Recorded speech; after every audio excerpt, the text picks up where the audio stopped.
Confrontation in your contact center sometimes will happen.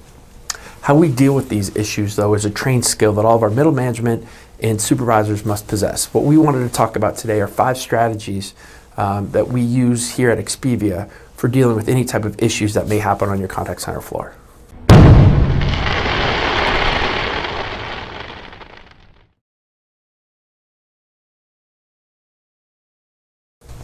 Number 1 is Supervisor Respect.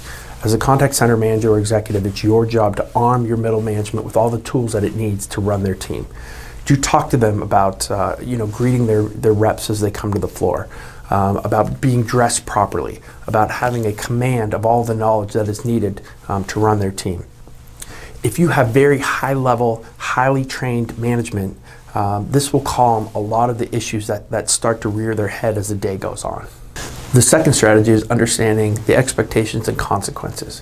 When we train our middle management and also when we train our associates, we go over the policies and procedures for what is to be expected on the floor, and if something falls out of that norm, what the consequences for that action are.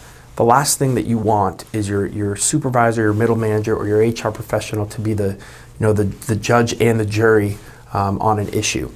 If something does fall out of line, there should be a written policy of what should be happening there. That will calm a lot of the issues and make sure that people aren't being too subjective or choosing favorites. So having a real set policy for what should happen if there's issues is a very important step. The third strategy is to never let a situation linger. We want to reinforce positive behaviors. So if something does happen inappropriately on the floor, we have to make sure that we address it immediately, or that inappropriate behavior becomes the learned and the okay behavior. So if something does happen on the floor, we want to remove that individual. Any type of conversation on the situation that just happened, we want to do off the floor. We like to say only positive things happen on the floor. If anything negative is going to happen, we want to pull that individual. If we need to do more of an investigation, we'll send them home with pay. Go through our investigation process, and then again it comes back to our policies. What are the expectations, what are the consequences, and everyone should know that.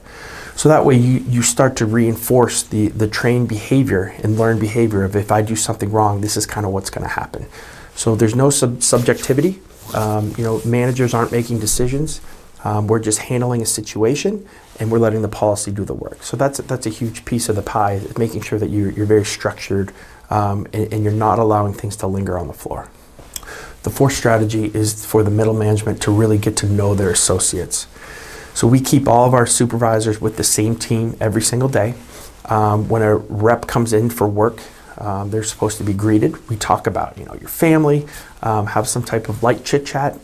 Again, we're not asking a rep to come out to dinner or have drinks with us, but just to get to know them a little bit more than just a work relationship. So if you have that respect level that gets built up, if you know somebody a little bit more, it can quell any of those issues that may arise during a day, because there is a little bit more of a relationship than just a cold business, I'm your supervisor, do your job kind of deal.